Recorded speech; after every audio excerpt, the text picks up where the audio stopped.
qui va nous parler des exoplanètes, la chasse aux exoplanètes. J'espère qu'on en apprendra plus sur ce sujet. Je vais la parole. Hello. Donc, je vais commencer par un truc bizarre, mais on va commencer par parler de mon fond d'écran, parce qu'il est cool. En fait, c'est un télescope relativement grand, enfin petit, mais dans sa taille il est assez grand. C'est le télescope que les Français appellent le T193 de l'Observatoire de Provence. C'est celui qui a été utilisé par Michel Mayor et Didier Queloz en 94 et 95 pour découvrir 51 Pec B. Donc en vrai, ok, c'est un fond d'écran, mais franchement il est cool. Voilà. Donc on va parler d'exoplanètes, parce que je suis un mec original, je fais des exoplanètes, donc je parle que de ça. Donc ceux qui me connaissent le savent, et les autres vous en avez pas encore marre, ne vous inquiétez pas, ça va venir. Donc je m'appelle John Reguel, je suis astrophysicien. Meeting. Voilà, donc je suis à l'Uni de Genève, mon master vient de l'observatoire et on est là sur le même table, donc c'est bon, le titre est fait. Donc, on va parler d'exoplanètes, certes, mais qui sait ce qu'est une exoplanète? Vous pouvez lever la main. Magnifique. Donc pour les autres, une exoplanète, qu'est-ce que c'est? C'est une exoplanète. Très bien. Donc, exo, d'où ça vient? Du grec. Qui parle grec dans la salle? Magnifique. Tu veux nous dire ce que c'est une exoplanète? Exo, qu'est-ce que ça veut dire en grec? Si tu veux pas, je le fais à ta place. Magnifique. Tu peux me tutoyer. Exo, ça vient du grec exo. Qu'est-ce que je suis original? Qui veut dire en dehors de. En l'occurrence, on veut dire en dehors du système solaire. Système solaire, le nôtre, un truc tranquille, on a le Soleil, d'où le nom système solaire. Mercure, Vénus, la Terre, Mars, Jupiter, Saturne, Uranus, Neptune. Est-ce que quelqu'un veut une technique pour... Non, Pluton, c'est plus une planète, mais t'inquiète, je pense à toi, Aurélien. Non, on fait chier les Américains, c'est pas une planète, point. Quelqu'un veut une technique pour se souvenir de l'ordre des planètes? Ouais, allez. En fait, vous pensez justement à Pluton pour faire plaisir à Aurélien, parce que c'est un mec cool, et vous vous dites, Pluton est une planète naine depuis 2006, on l'a décidé. Et donc, vous vous mettez à la place de Pluton et vous dites, me voici toute mignonne, je suis une nouvelle planète naine. Comme ça, vous prenez la première lettre de chaque mot, Mercure, voici Vénus, toute, la Terre, mignonne, Mars, je suis une nouvelle, Jupiter, Saturne, Uranus, Neptune, et planète naine pour Pluton, et comme ça vous vous rappelez que c'est une planète naine. Voilà, c'était l'info totalement random de la soirée. Si vous n'avez pas retenu, c'est pas grave, ça va venir. Et une planète, c'est quoi? Eh bien, ça dépend. Si vous êtes dans le système solaire, il faut être à peu près sphérique, à peu près rond. Les valaisons ne sont pas des planètes, Jonas, calme-toi.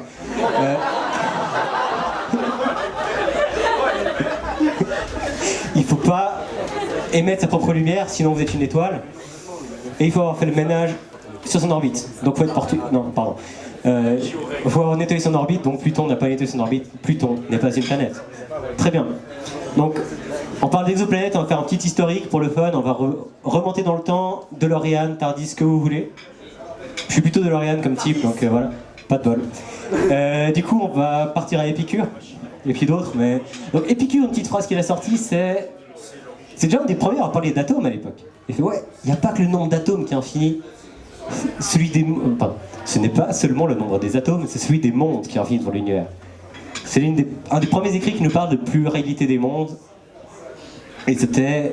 Il y a un bail quand même, 300 ans avant Jésus-Christ. Épicure, la classe. C'est pas le seul, c'est une question qui hante l'humanité depuis des siècles, depuis des millénaires. Après, on va faire un nouveau voyage dans le temps, on a eu Copernic. Pendant pas mal d'années, on s'est dit, ouais, la Terre est au centre de l'univers, tout est bien. Par exemple, juste pour le fun, pour le niveau scientifique,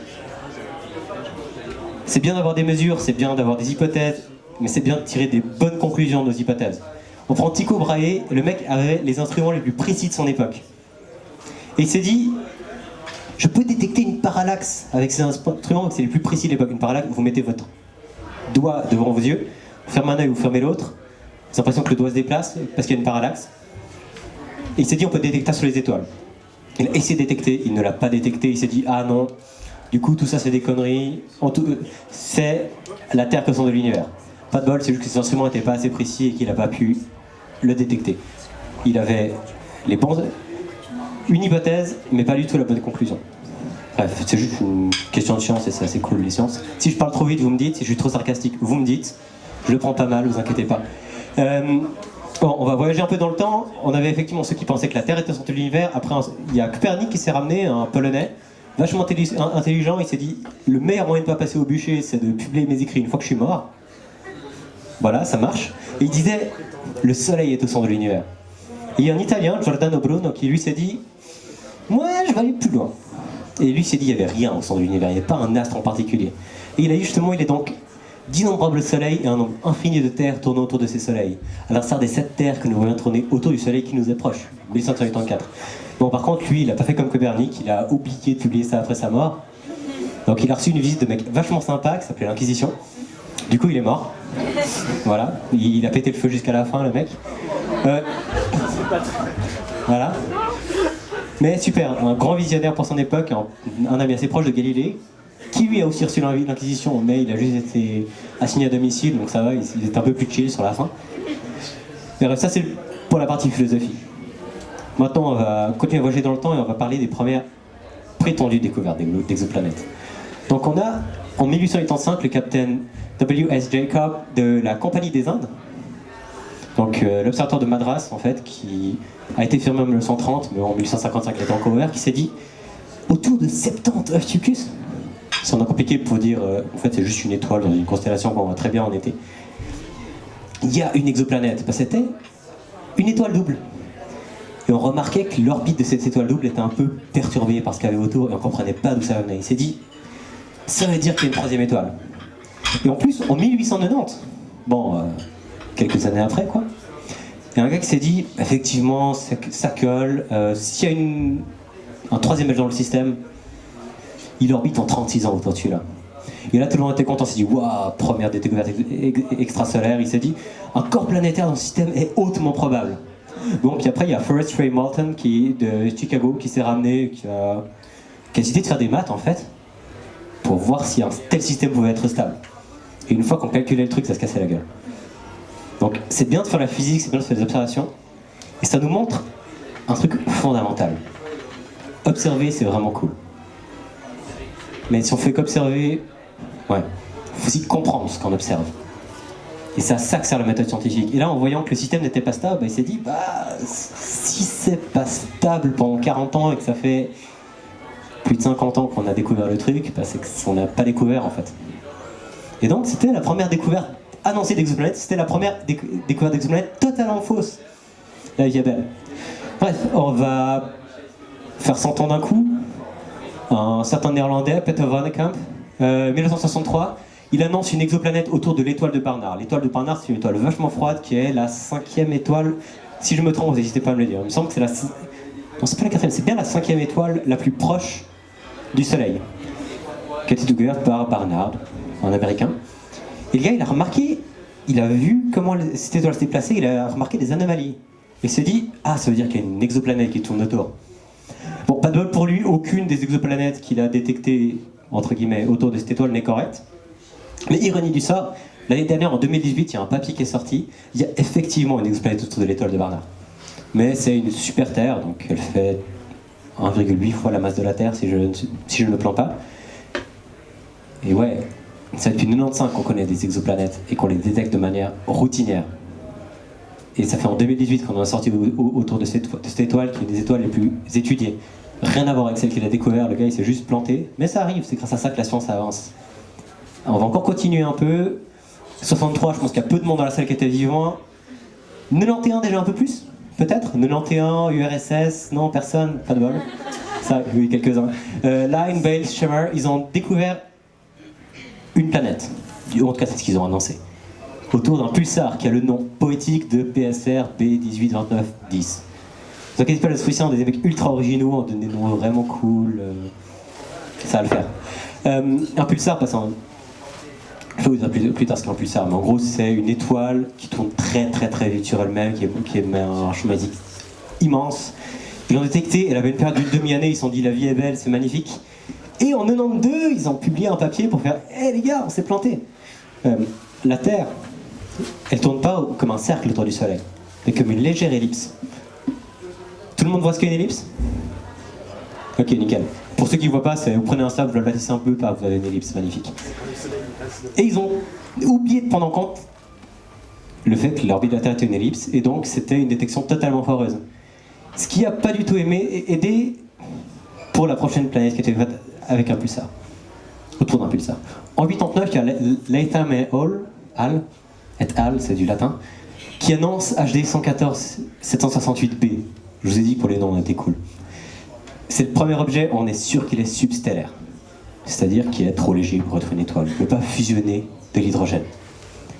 Mais vu qu'on a une dégénérescence, vu qu'on ne sait pas vraiment sa masse, parce qu'on ne connaît pas l'inclinaison du système, on ne sait pas si c'est une planète ou une naine brune. Il a été annoncé en tant que naine brune. Ça reste la première naine brune qui a été découverte, ce qui est cool. Et pour la petite histoire, de l'Uni de Genève, dans l'équipe qui a présenté ça, il y a Michel Maillard et Didier Burki. Et la masse minimale qu'on a pour cet objet, c'est 11 masses de Jupiter. C'est très très proche de la masse maximale qu'on accepte en théorie pour une planète qui est de 13 masses de Jupiter. Après, en 92, on a... j'ai une amie polonaise, j'ai demandé de faire un audio pour prononcer ce nom, parce que c'est pas contre vous, mais je sais pas prononcer ça. Donc il s'appelle... Je débrouille mon attel et je vous le montre, et je vous le fais écouter. Alexander Wolszczan. Voilà. Et Frey qui annonce 2 exoplanètes autour d'un pulsar aussi, B125712, avec le radiotélescope d'Arecibo qui est à Puerto Rico qui mesure plus de 300 mètres de diamètre. En fait, un pulsar a une rotation très stable. Donc si vous détectez... Bon après, il faut une bonne montre parce qu'il tourne sur lui plusieurs milliers de fois par minute. On appelle ça un pulsar millisecondes. Plusieurs milliers de fois par seconde, donc. Très bien. En détectant ces variations de fréquence, on se dit, ok, il y a des trucs autour. Et là, ils ont sorti 2 exoplanètes. Mais vu qu'il y en a qui se sont plantés l'année d'avant, les gens, ils leur ont pas forcément cru. Puis bon, c'est un pulsar, on sait qu'il n'y a aucune chance d'avoir de la vie autour. Et malheureusement, c'est passé, mais les gens s'en foutent un peu, en fait. C'était bien, mais en 1995, il y a eu la première découverte d'une exoplanète autour d'une étoile comme le Soleil, par Michel Maillard et Didier Queloz de Genève, 51 PEG B. 51 PEG, vous le voyez à l'œil nu. Bon, après, désolé, mais je suis un peu obligé. Je vais pas mettre ces photos-là, elles sont cool, elles sont vieilles. Ça, c'est une vue d'artiste. Pour le fun, à Genève, c'est ce qu'on a sur nos bureaux. Je mets tous ces photos, celles du Nobel, parce que bah, du coup, on a plus de Nobel que le PFL, donc on joue. Voilà, hein, ça c'est fait. Ouais, enfin, c'est surtout eux qui l'ont, parce que c'est eux qui font le boulot, non, ça attribue juste le mérite, ça fait beau dans le CV. Mais les gars, ils sont incroyables. Ils ont découvert cette planète avec le télescope qu'on a vu tout à l'heure, qui était le fond d'écran, enfin d'écran. Un jour, je saurai articuler, je vous promets. Et comment ils ont fait pour le faire? Est-ce que quelqu'un sait? Pour ceux qui ne savent pas, on va découvrir ensemble. Ils utilisent un truc qui s'appelle la méthode des vitesses radiales. Je vais mettre du son, je vais mettre une Formule 1, un truc qui passe, mais je suis flemmard. Donc je vais faire à la main, enfin à la bouche. Ça vous dit quelque chose?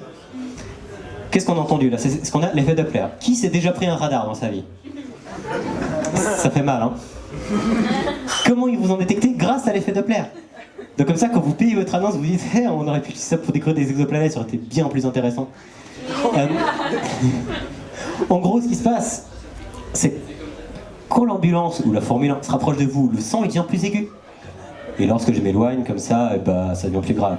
Batman, bref. J'ai un humour de merde. Je vis bien. Avec la lumière, c'est pareil. Là, vous ne me voyez pas, vous ne le remarquez pas, mais je suis bleu. Et là, je suis rouge. C'est pas vraiment une blague, hein. La distance cette vitesse-là que je fais, on arrive à le détecter pour découvrir des planètes. On est sur un caillou qui s'appelle quand même la Terre, qui tourne à 30 km/s autour du Soleil. Le mètre par seconde, on le détecte de manière routinière. Ça, c'est ouf. Donc bref, quand une étoile se rapproche de vous, sa lumière devient plus bleue. Quand elle s'éloigne, elle devient rouge. Ok, on doit donc analyser le changement de couleur d'une étoile. Et qu'est-ce qu'on fait? Eh bien, on prend une étoile. Bon, ça, elles sont déjà sur place. On les observe avec un télescope. C'est pas du tout Pink Floyd, c'est pas vrai. On prend une fibre optique, on fait passer la lumière dans un instrument qui sépare la lumière dans toutes ses couleurs, ce qu'on appelle un spectre. Et l'instrument, du coup, s'appelle un spectrographe. Ceux qui aiment l'étymologie, là, ils sont contents. Les autres, bah, ils n'ont pas compris. C'est pas grave, c'est normal. Du coup, qu'est-ce qui se passe? Imaginez que la Terre est à gauche, l'observateur est là-bas. Bien, vous avez votre planète qui tourne autour de l'étoile. Et du coup, ça fait que l'étoile elle-même a un petit mouvement. Et là, l'étoile, elle se rapproche gentiment de la Terre. Donc on a toutes les raies spectrales qui sont vers le bleu. Et ensuite, vers le rouge, lorsqu'elle s'éloigne. Une raie spectrale, ça indique juste quels éléments vous avez dans une étoile. Parce qu'une étoile, elle va émettre de la lumière. ça aura une certaine énergie, et ça va émettre cette lumière vers vous. Nickel, la vie est belle. Il y a un élément entre deux qui va absorber cette énergie et qui va réémettre ça dans toutes les directions.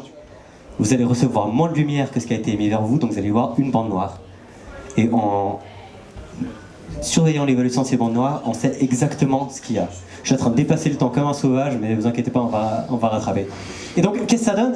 Ça donne ça, c'est moche. Donc voilà, là on a 2 ans, un peu plus, 2000 ans. Ouais, on a 8 ans sur une étoile. C'est moche. Mais grâce à du traitement de données et de l'analyse de données qui est ultra cool, on arrive à sortir 3 exoplanètes de ce système. Et ça, franchement, c'est cool. On a juste vu la lumière de l'étoile et on a vu la présence de planètes autour. Je sais pas vous, mais moi je trouve ça incroyable. Mais c'est pas la seule méthode. Ça nous permet de donner les masses. Et ça se fait avec des spectrographes, ARPS et Espresso. Ce qui est très drôle, c'est que le PI, donc celui qui s'occupe d'Espresso, est le seul mec que je connais qui boit plus de café que moi. Donc fait que là, souvent ça s'appelle Espresso, je trouve ça incroyable.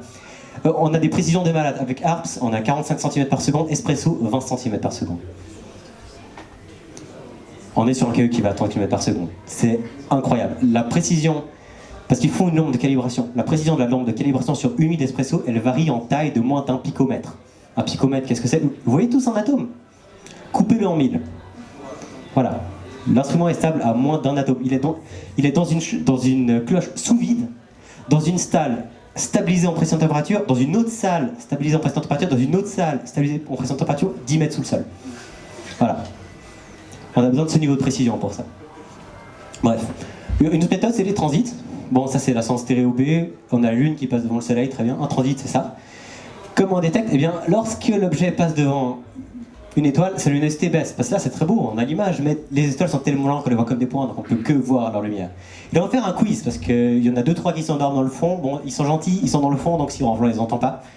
On a un transit ici, on en a un autre là. Lequel est lequel? Quel est le transit le plus profond? Qui est aveugle? Personne, très bien. Celui-là est plus profond que celui-là ou pas? Est-ce que celui-là est plus profond? Qui vote pour que celui-là est plus profond? Magnifique, il y a quand même quelques aveugles dans la salle, c'est pas grave. Du coup, celui-là ou celui-là? Le plus profond, c'est celui-ci? Ou c'est celui-ci? Qui vote pour celui-ci? Magnifique, vous avez eu raison. Donc, dans la réalité, on a donc ça. Grâce au transit, on peut connaître la taille d'une planète.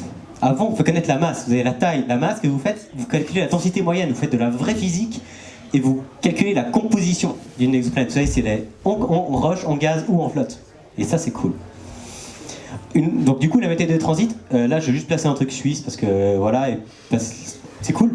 Cheops, un satellite qui va mesurer ces baisses de luminosité, est suisse et va être lancé dans le courant du mois si tout va bien. Après, c'est spatial, donc ok, il va être lancé dans 3 mois. Mais ça va bien se passer. Et ça, c'est Speculoos, ou Trappist. Et l'unité de Berne a un des télescopes de Speculoos qui est basé au Chili, au Mexique, qui s'appelle Syntex. Et ça aussi, c'est des télescopes qui sont faits pour détecter ces transits, et c'est ultra cool. Bref. Un autre moyen, tout ça, c'est des méthodes indirectes. On voit que la lumière de l'étoile. Mais on peut voir aussi la lumière d'exoplanètes. Mais pour ça, il faut un truc de malade, l'imagerie directe. Ça, c'est la première image qu'on a eue autour de 2M, 1207, en 2004. Nos noms sont immondes, mais c'est pas grave. Ça, c'est la planète, ça, c'est une étoile qui était déjà elle-même une naine brune, donc voilà. C'est détecté en infrarouge profond avec de l'optique adaptative. Tout le monde a déjà fait un barbecue? Vous voyez l'air qui tremble sur un barbecue? Quand vous êtes dans un avion, ça tremble, ça s'appelle les turbulences, on a ça dans l'atmosphère. On a des instruments ultra précis qui permettent de compenser ça et qui nous permettent de séparer ça. Sinon, vous voyez juste de la bouillie. Il y a des salles de backup, si quelqu'un a une question, ne vous inquiétez pas. Et ça, c'est une méthode encore chill. Après, il y a l'imagerie directe. Sauf qu'une exoplanète, c'est pas du tout brillant par rapport à son étoile. Vous cherchez une luciole à côté d'un phare. Donc, qu'est-ce qu'on fait? Bah, on cache le phare, on cache l'étoile. La première détection, c'est avec Hubble, format loupé. Ok, on a une planète qui a bougé de là à de là. Faut y aller, hein. Et juste là, il y a un petit uranium. Bref. Là, c'est une vraie vidéo, en vrai. Vous avez 7 ans de données. Et ça, c'est des photos au fur et à mesure. Et là, c'est là où on a l'étoile. Mais on voit qu'avec le coronagraphe et ce optique adaptative, on arrive à couper la lumière de l'étoile. Donc cette rotation, c'est la vraie rotation des planètes. Là, vous avez des planètes qui tournent. C'est un vrai gif. C'est ultra cool. C'est vraiment ce qu'on fait dans la vie. Il y a des gens qui passent des années de leur vie pour faire ça. Et moi, je trouve ça cool. Après, on va dans des méthodes un peu obscures, genre une dizaine de planètes, etc. Le microlensing, vous avez une planète qui passe devant une étoile, vous avez l'étoile qui est plus brillante, paf, c'est bon, vous avez dit, il y a une planète qui est passée devant. Sauf que c'est bien, mais vous pouvez pas taper la planète.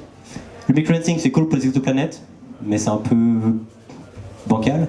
Par contre, pour les gens qui font des galaxies, c'est incroyable. Je pense que Yves va vous en parler après. Très franchement, je sais pas, on verra. Mais en tout cas, pour les galaxies, c'est incroyable comme technique. Demandez à Aurélien, il sait. Et sinon, un autre truc, c'est l'astrométrie. Donc là, j'ai juste pris le Soleil. Vous prenez le Soleil. Il y a quelques planètes qui tournent autour du Soleil. 8, à ce qui paraît. Et d'autres machins. Un truc qu'on appelle le système solaire, qu'on connaît tous à peu près bien. Eh bien, les planètes attirent aussi le Soleil. Donc le Soleil se déplace. Et ça, c'est le mouvement du Soleil entre 1945 et à peu près.